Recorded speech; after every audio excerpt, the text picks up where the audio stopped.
All right, welcome. So, this call tonight is to talk about what's been happening in communities up and down the country and to share this sort of exciting new launch of something that really hasn't been done before. So, together we are helping to organise to change the way decisions are made with an upgrade to democracy, the House of the People. This is a permanent citizens' assembly for the UK to rival Parliament, eventually to replace the House of Lords with a House of Citizens, and it's going to be dedicated to including people from all walks of life in the decisions which determine our future. And the House, it's not for politicians and political parties. It's built by regular people for regular people. And this call is to tell you all about it, to tell you how you can get involved, and to invite you to help build it together with us. So some of you may have come across this call because of a happening that took place in the House of Lords last week, where a carer, a journalist, some teachers, and others interrupted the proceedings in the chamber and rained down handbills similar to what the suffragettes did actually 117 years ago. Now, those brave women knew that no matter what the world around them seemed to say, they knew that everyone deserves a voice, a right to a meaningful voice, a choice in the decisions that are made in our parliament. And it's been over a century, and we're at a time now where trust in politics is at an all-time low. Huge numbers of people are feeling like their votes don't count for anything. And with the emergency as well in our environment, in the cost of living scandal, unabated, unjust war, the fact that the select few who make the decisions in our political system can't be trusted any longer. They've locked up Parliament and they need to let people in. So I'm Yaz. I'm going to briefly go through like an overview of what's happening before we hear from others. We've got some really, really cool guests tonight. A couple of people who have, some of the brave women who were involved in disrupting the Lords the other day, but also Sean Halsall from Southport and Bernie Barkley in Norwich. These are people who are organising assemblies in their communities to contribute to the House of the People. We've got Molly May Shelton from the Assemble team, who's helping people support the House of People at a local level. And then finally, James Robertson, who's from the Sortition Foundation and the 858 project, experts in citizens' assemblies, with a really exciting proposal for how we can replace the House of Lords with a House of Citizens. So the call itself, it's just going to last maybe 1.5 hours. It certainly should be over by 8:30, but there'll be an opportunity after that to ask some questions for some of the organisers who can stay behind afterwards. There'll also be a chance later in this call, after people have spoken, to get to know each other here in this room and reflect on what we've heard. And yeah, hold on to your questions as well, right until the end, like I said. So let me briefly give you a quick overview of actually what's happening. So there are these local assemblies, they're big neighbourhood meetups where people come together, they talk about what needs to change, they agree to do something about it. They're a tool to help solve thorny issues, build consensus around big problems. And at assemblies, people, they share food, a cup of tea, they joke around, introduce themselves, and then come together around 5 key issues that they agree on. And an assembly happens in multiple parts in a community. And then in July, from the 20th to the 22nd, what we're announcing today is the House of the People will debut as a parallel parliament in London. An accurate snapshot of the public will meet for 3 days, half nominated by communities, half selected by democratic lottery, a lottery where anyone can enter now to be a part of this new chamber of democracy. They'll hear the concerns and hopes of local people. They'll learn about the science of the problems from experts, and they'll set forth a new course for our country to take. These results will be written up into the People's Charter. This is a new national mandate for government to help foster a broader social movement around issues and around containing campaign groups, for wholesale democratic renewal and system change. Now that's the big picture plan. In a moment, we'll hear about the genuine grassroots organising in support of the House of the People first. But first, we're going to hear about the end goal, right? People went into the House of Lords because we now have a genuine alternative for what could be in that chamber, one not based in oppositional point scoring politics and like personal political prospects and promotions, but actually informed, inclusive, deliberative decision making by ordinary people who know what it's like really for everyone in this country. Now I want to welcome James Robertson to come and speak from the Sortition Foundation to let us know, how would a House of Citizens work? How would it keep politicians in check? How would it set the agenda for Parliament, provide a voice for people from all different backgrounds? Welcome, James, and thank you so much for joining us. Thanks for having me, Az. And hi, folks. Thank you so much for coming on this to have this really important conversation. So as Yad said, I'm James Robertson. I'm the campaign director at Sortition Foundation. So Sortition Foundation has run well over 200 citizens' assemblies in different countries. So everything from the Global Assembly at COP26 all the way to like recruiting people to take part in the Newham Citizens Assembly, Newham Council Citizens Assembly. So we've done a lot of these. We're currently running a simultaneous Citizens Assembly in every EU country. So we're busy bees. I work in the campaigns side, but I'm actually here to talk, as Yaz said, about the sort of mechanics of how would a House of Citizens work. So how would a permanent, powerful House of Citizens or House of the People work within the House of Lords? I will say just from the off that obviously two things. One, I'm not going to do an exhaustive account of that. And so if you'd like to read more, I've put a link to the 858 project website in the chat, and you can read the policy document. If you just go on there and click learn more, you can read the in-depth policy proposal around with the mechanics of how it would work. But the second thing to say is that although we are definitely experts in citizens' assemblies, we've just put this together as a kind of proposal. We're not saying definitively that this is the answer. What we're using this as a conversation starter to put some ideas on the table to then develop the idea collectively. And just very quickly to say that why did we start the 858 project? Well, because last year it was 858 years since King Henry II first introduced juries into this country, and we're saying, you know, juries have proven their worth as the backbone of the legal system for 858 years. So it's not like this is trusting ordinary people to make important decisions isn't something new, and it's time to introduce that as the backbone of the legal system, of the political system as well. So what powers would a House of Citizens or a House of People, the people have? Well, basically, we're proposing that it would have exactly the same function as the House of Lords. So it would scrutinise new laws to make sure they're sensible and fair, and it would hold politicians to account. But in addition to that, it would also have the power to, as the Permanent Citizens Assembly in East Belgium does, have the ability to enact or call a citizens' assembly on a particular issue of public interest, and also request a public inquiry, you know, so that information to inform such a citizens' assembly could come to light.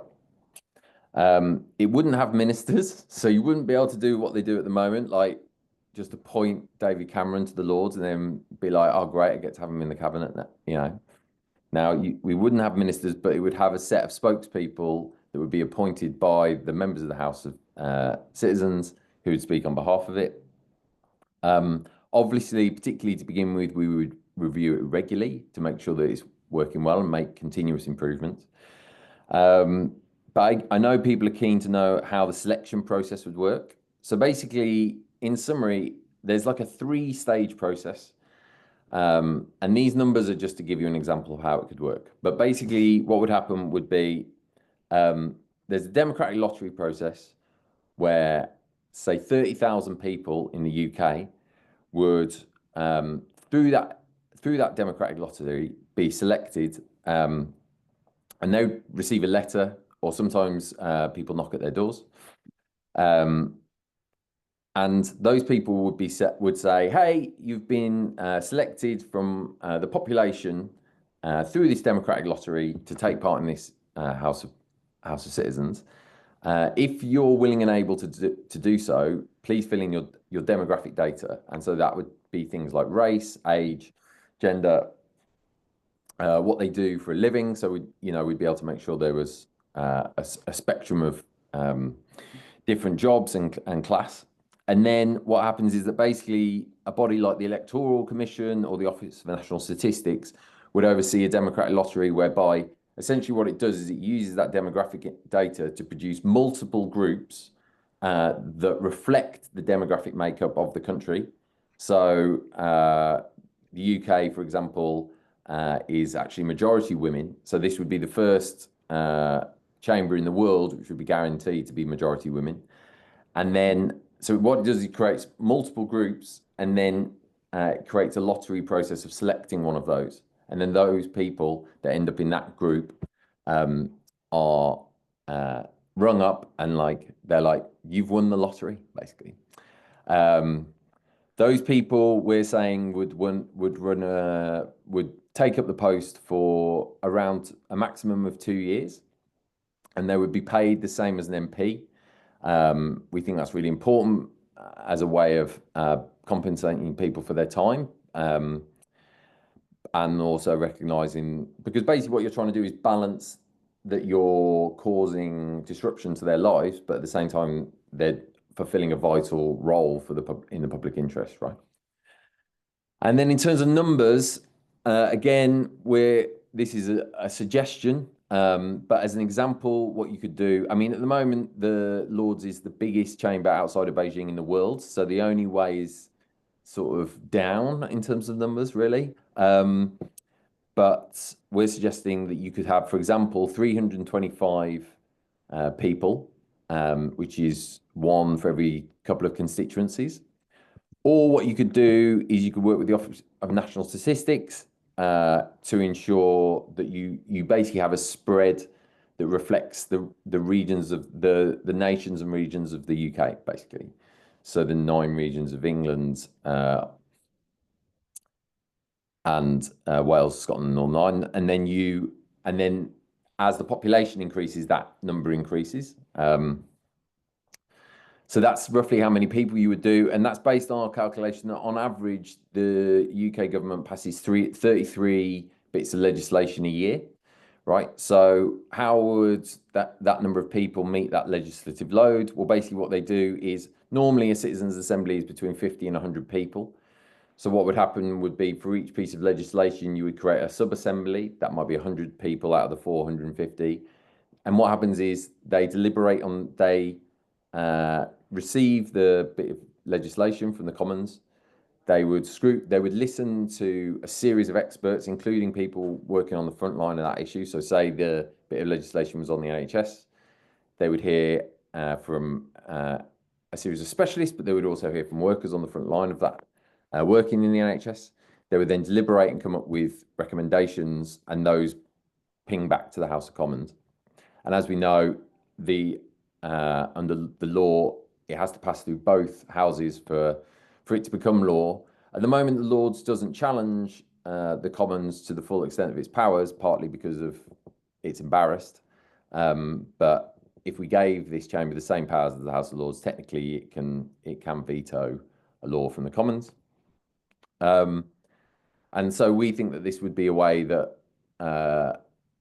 that we could formulate this in a way that ensures that basically, and I know that everyone else will come on to this, so I'll finish with this, is that the most important thing about all this, it's very easy to get bogged down in the detail, but what I know for a fact is that if you go out onto the street, wherever you live, and you go up to someone and you say, who would you trust more to make a decision in your best interest? A group of ordinary people or a group of politicians? 9 out of 10 people are going to say a group of ordinary people. And that's why this has to work, because we have to have a government that we trust. And that's the fundamental thing. And so this is a way of enabling that to manifest. I'm not really sure how long I've got, so I'll leave it there.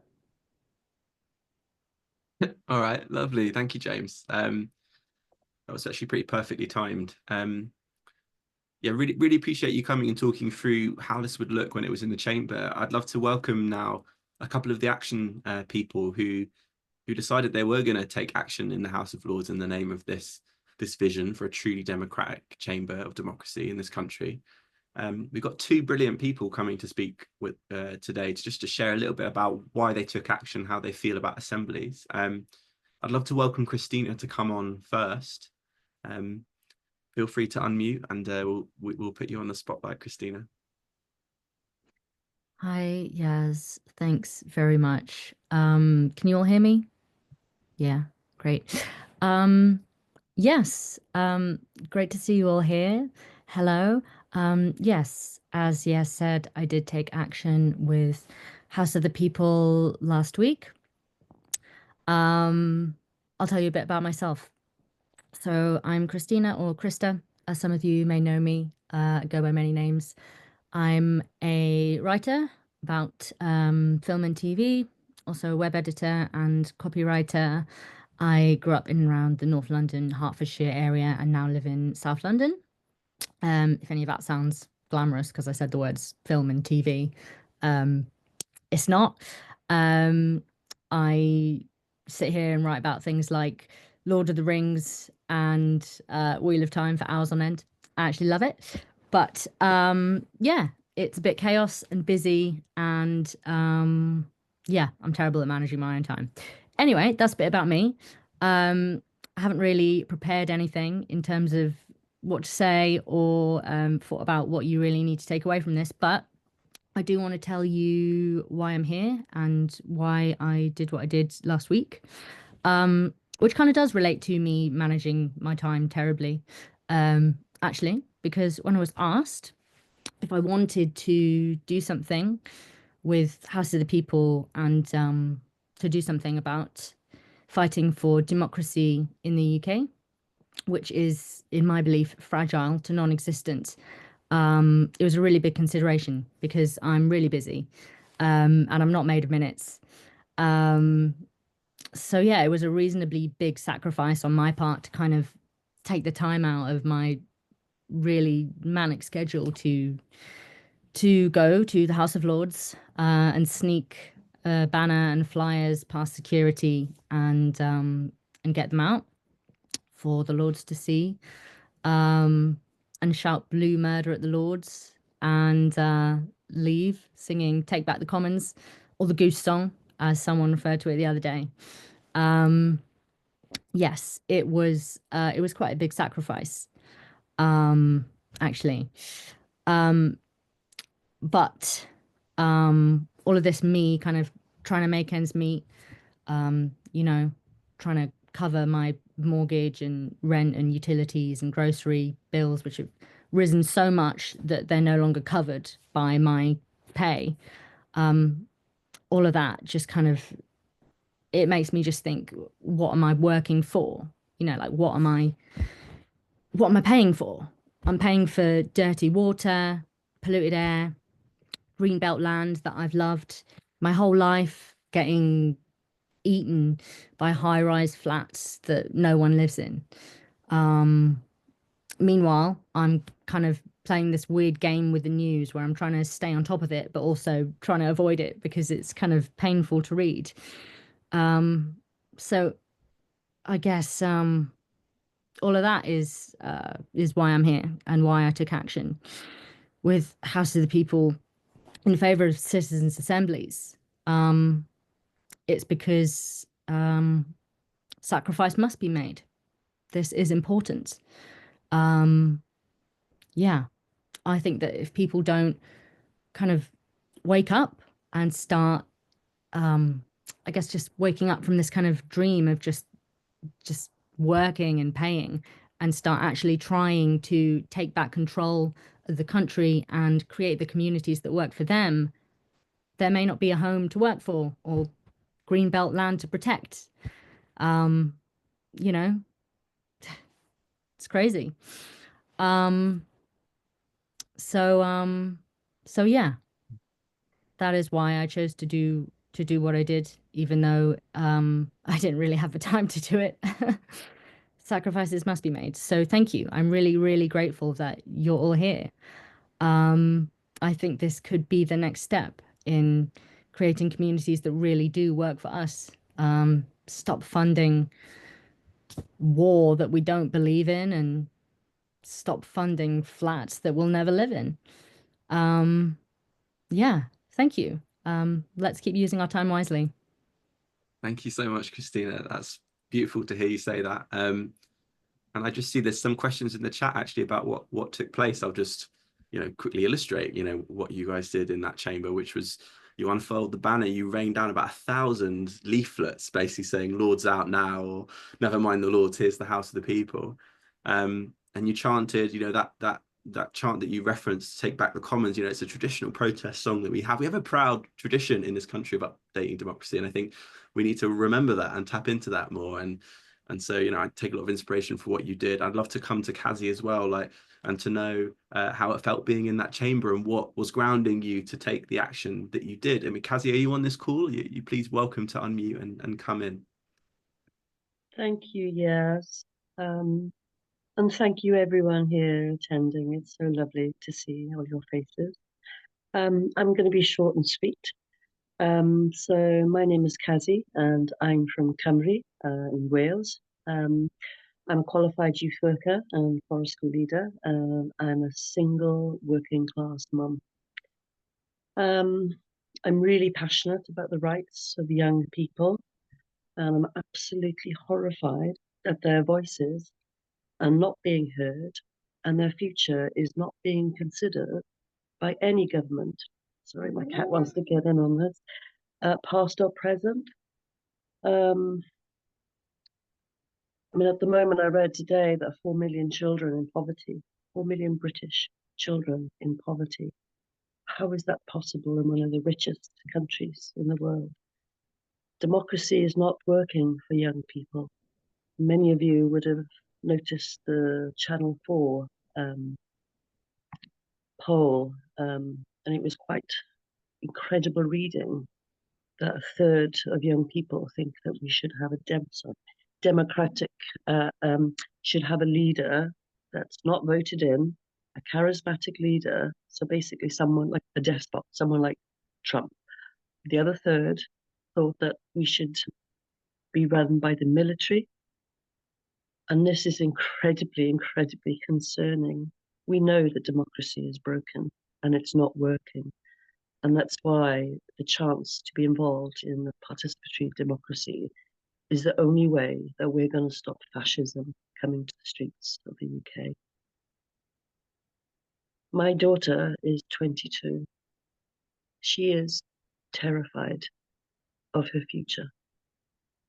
As her mum and as a youth worker, I'm using my voice to try and bring about a better future for them.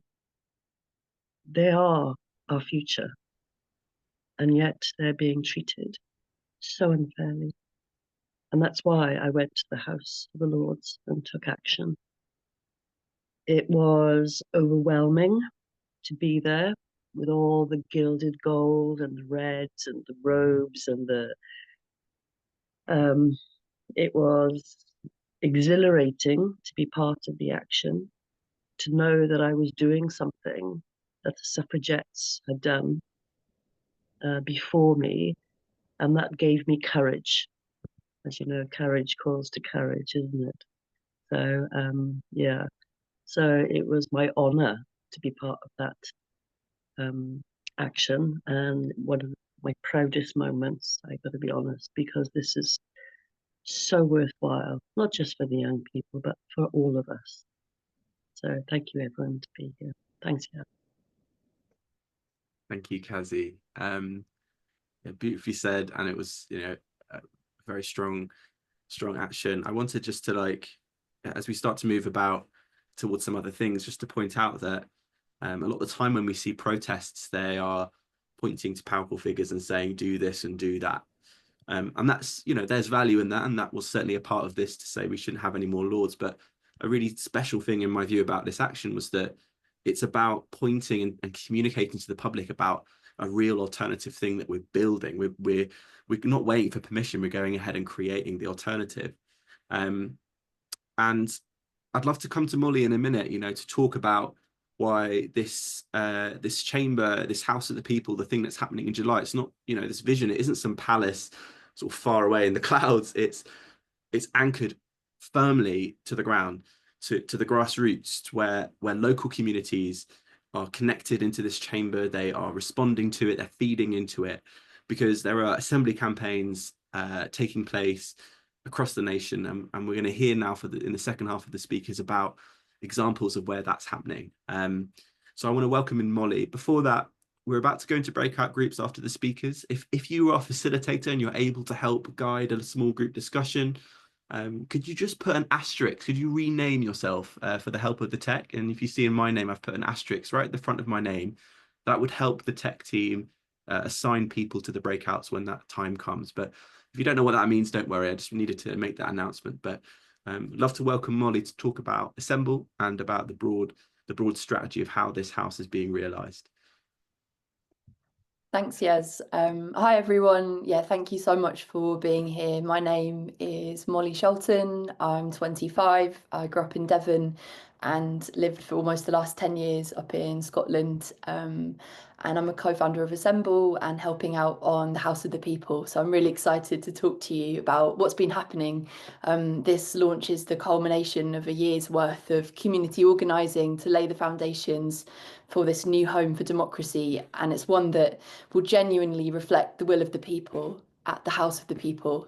So as we've said, it's a permanent citizens' assembly created by us, for us, a new home for real democracy, because as many people have said already tonight, we're not just living through a political crisis, we're living through a turning point in history. And on almost every front, social, economic, ecological, we're reaching limits. Climate breakdown is accelerating, inequality is growing, millions can't afford to live, while the powerful are growing richer and ever more unaccountable.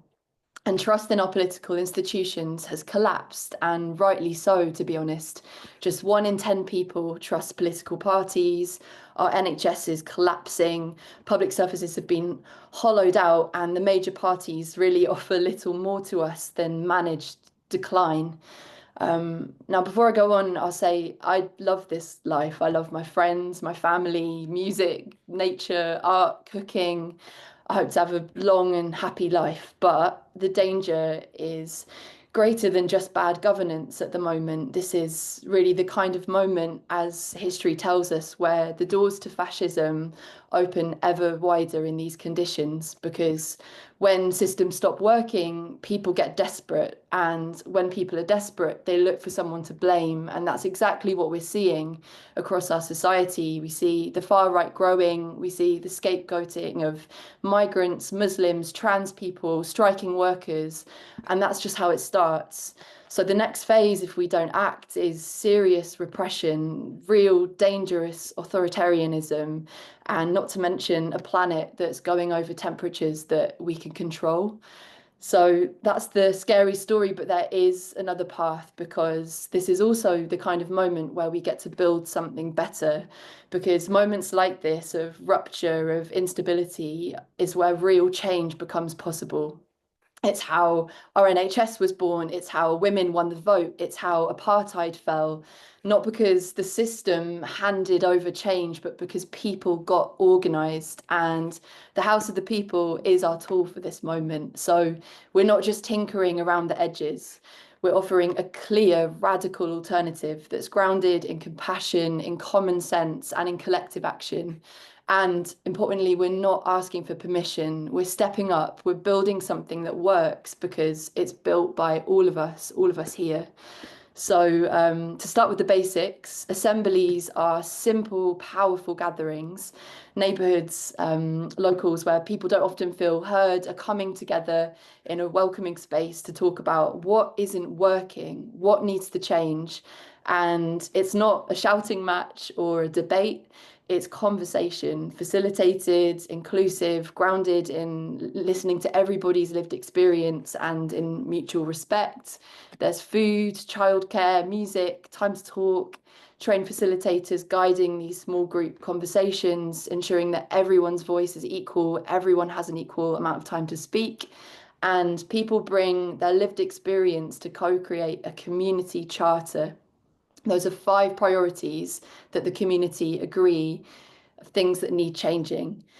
So assemblies aren't just meetings, they're transformative and they lead to action. So we've seen this firsthand across the country, people who've maybe never engaged in politics before, never considered themselves a kind of political animal, just show up, speak up from their lived experience and leave with a sense of purpose.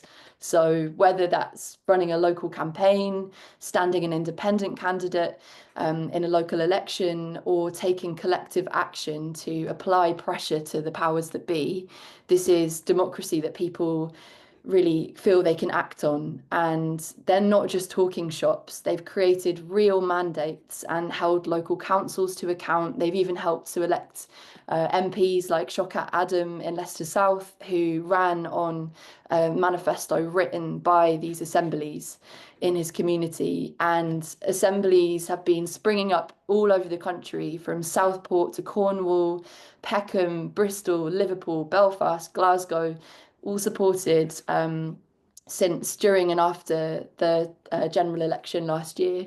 So we're about to hear from Sean from Southport, who launched a local assembly-based community independent party centred around listening to local people in these assemblies. And they've created real mandates for change, as I said, help local councils to be held to account and elect local independents. So what comes out of these meetings isn't vague, it's concrete. Community charters, these 5-point platforms based on the collective agreement of everyone at the assembly.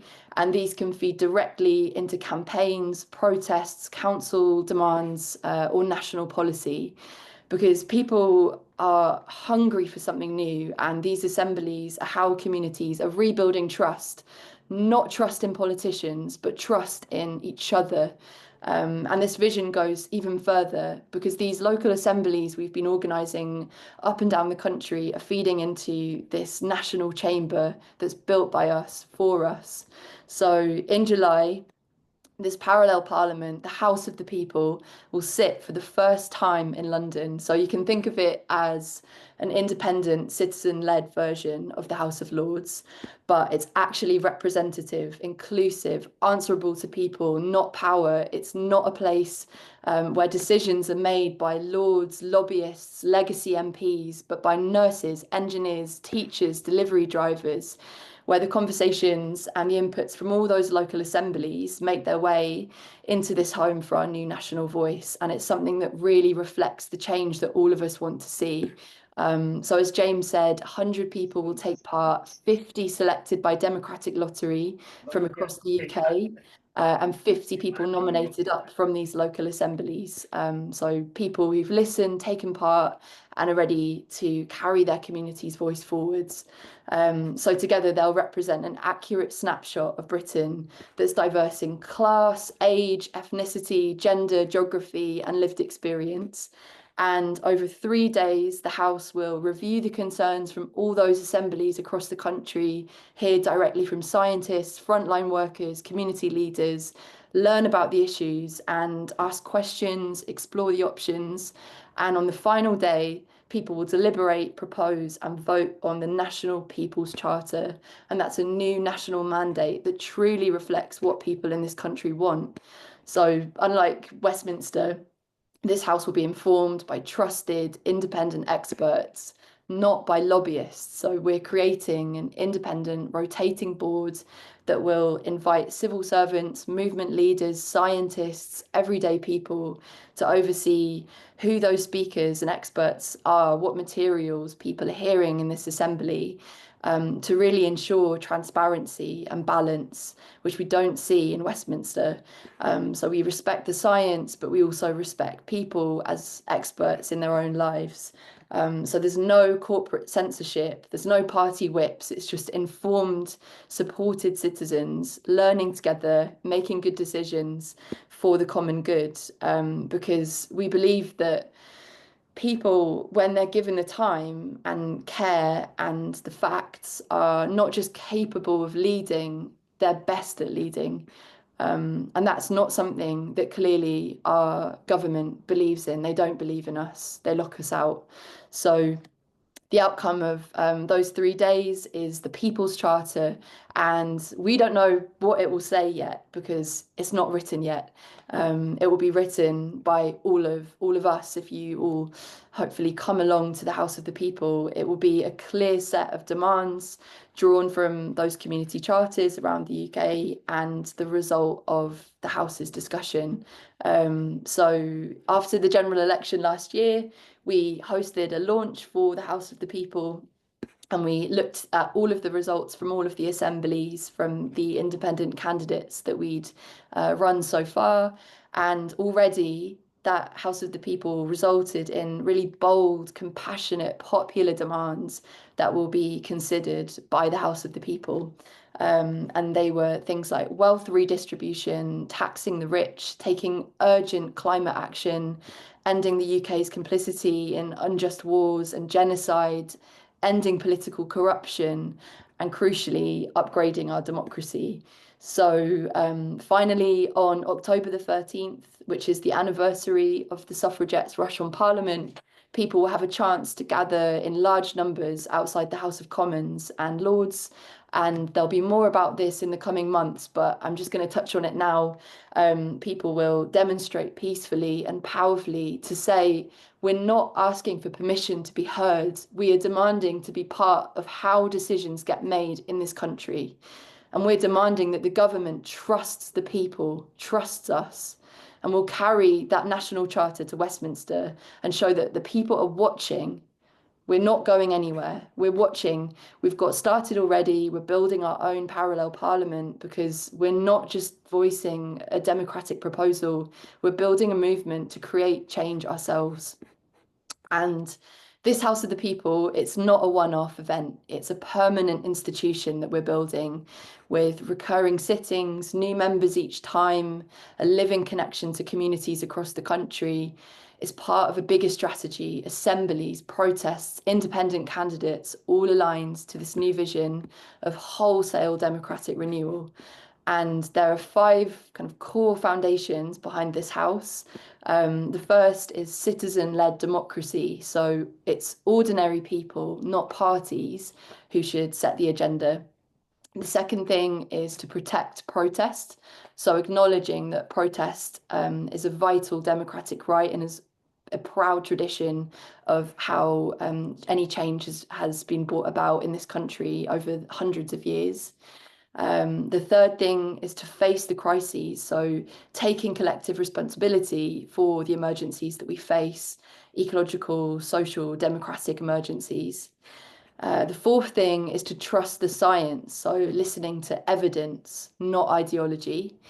And the fifth thing is that we build it together. So this house grows with every person who joins.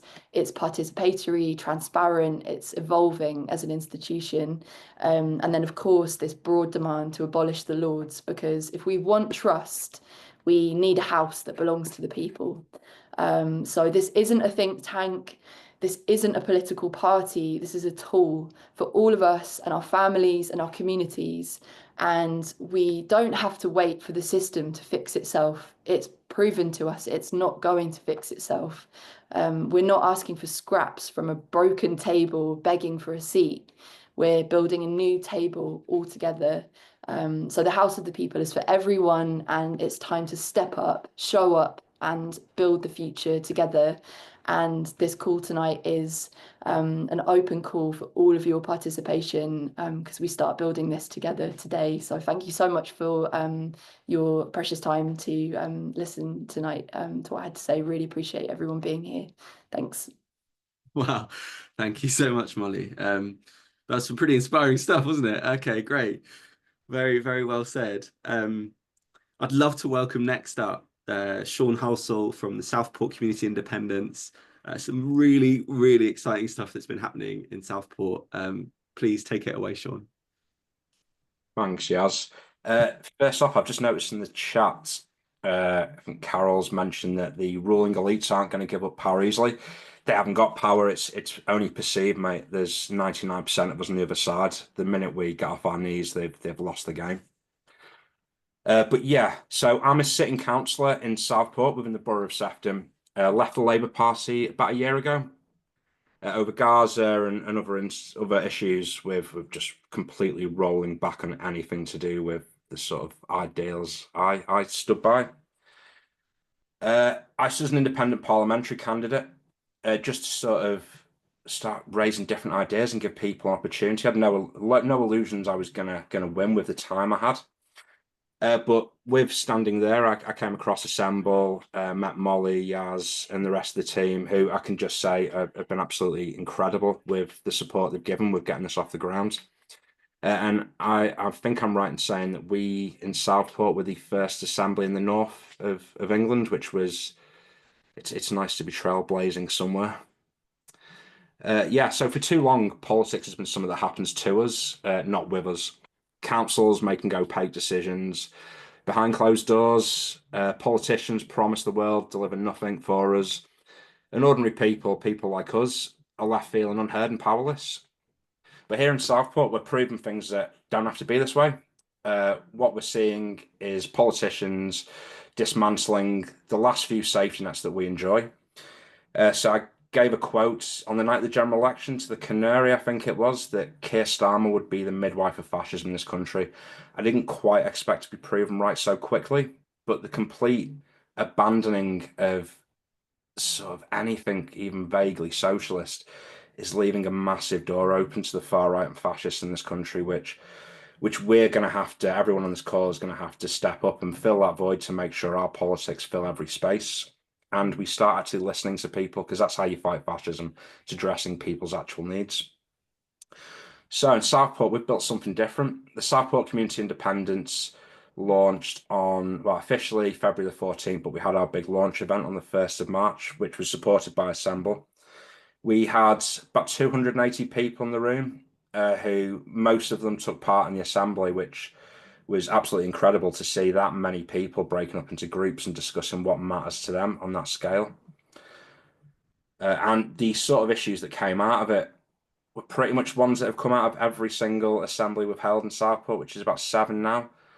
Taxing the wealthy, funnily enough, is always near the top of the list, which is very impressive for the Labour Party to completely ignore that at the moment. Funnily enough, no one's once said, let's throw kids, pensioners and disabled people on the scrap heap. That's not something the people of Southport have ever asked for.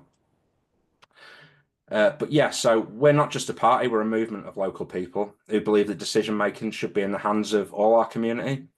So we've used the assembly model. Instead of one person or one party deciding for everyone, we bring people together, residents, workers, business owners, young people, old people, people of every faith, every race have been in the room to discuss issues that matter to us all, and together make those decisions.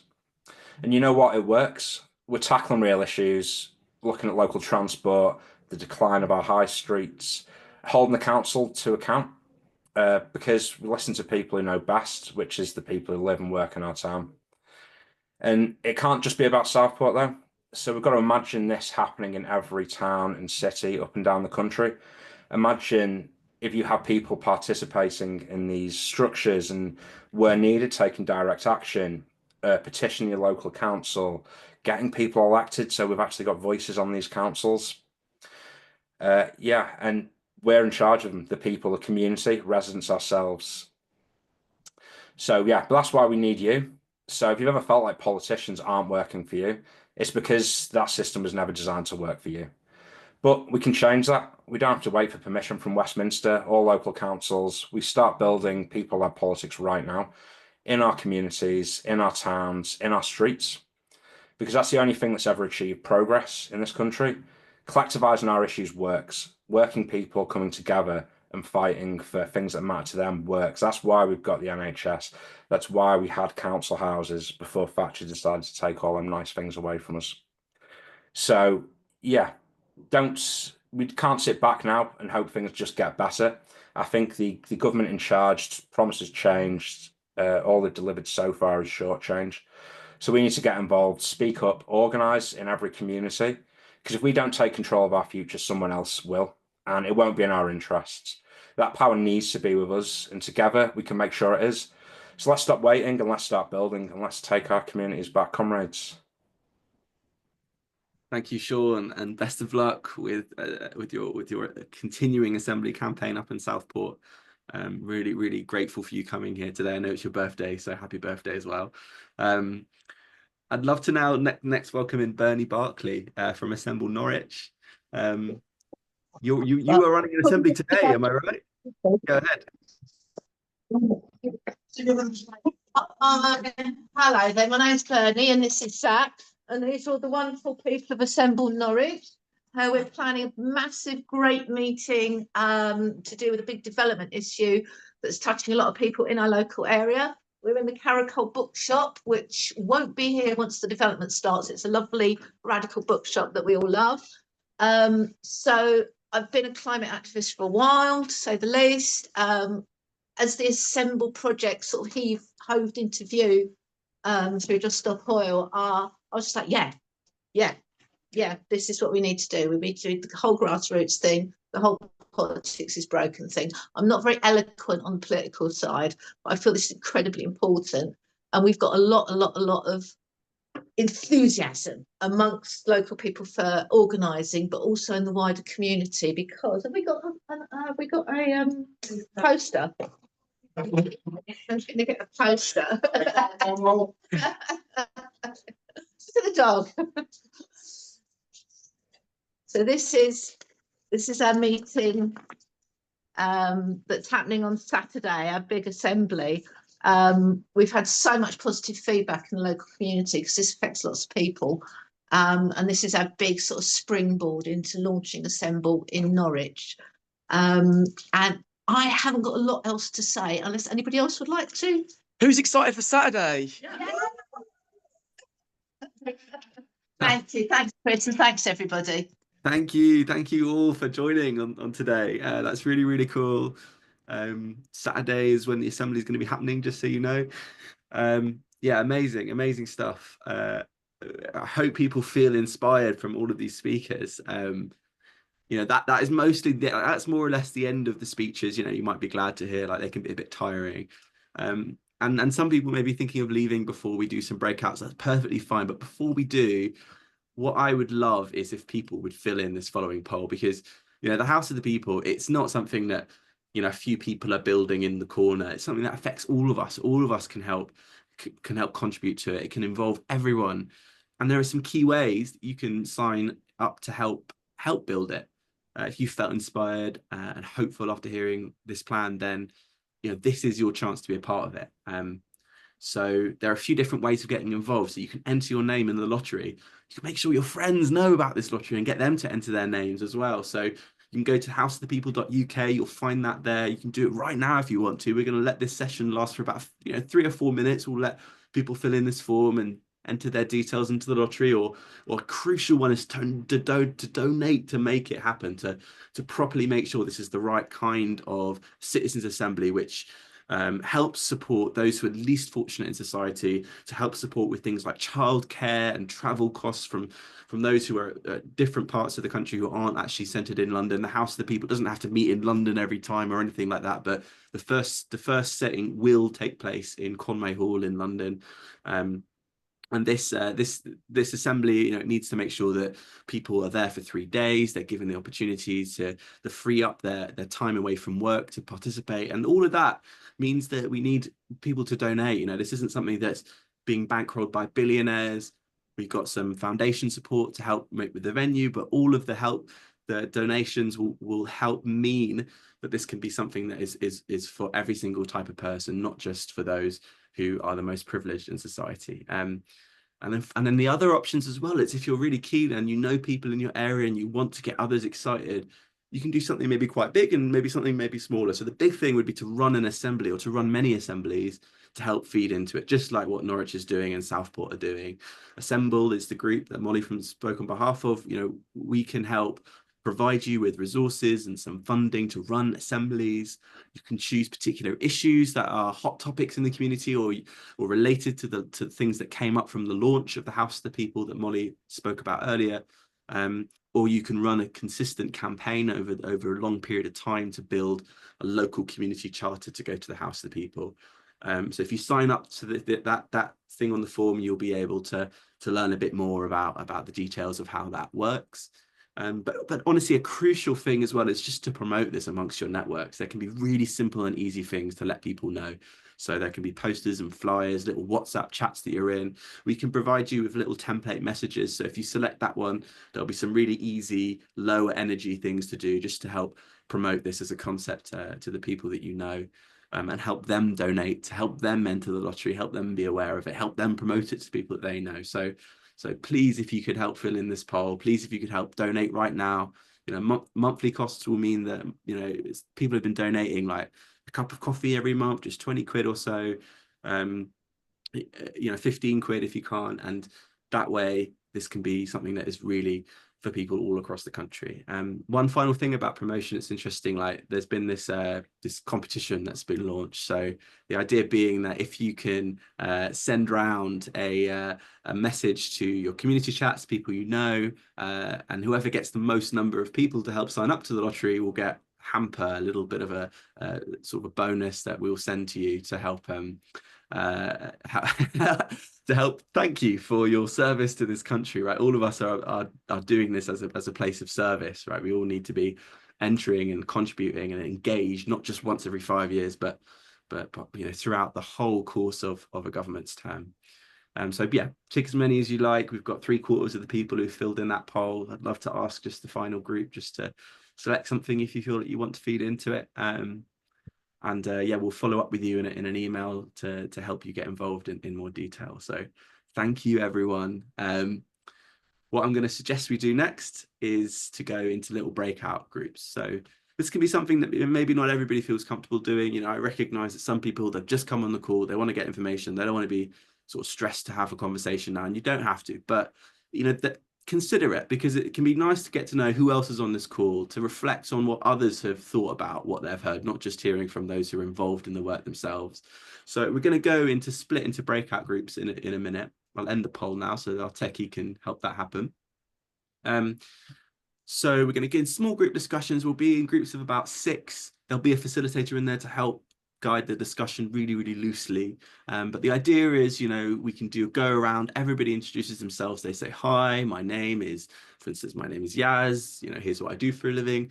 I'm an organizer. I used to be a physicist. This is the reason why I feel like the House of the People is important. Here's how I feel about our political system. And these are the things that I feel like I want to do to help build it. So just an introduction, overall reflections on what you've heard, and then what are the pathways to action that you think you'd like to take.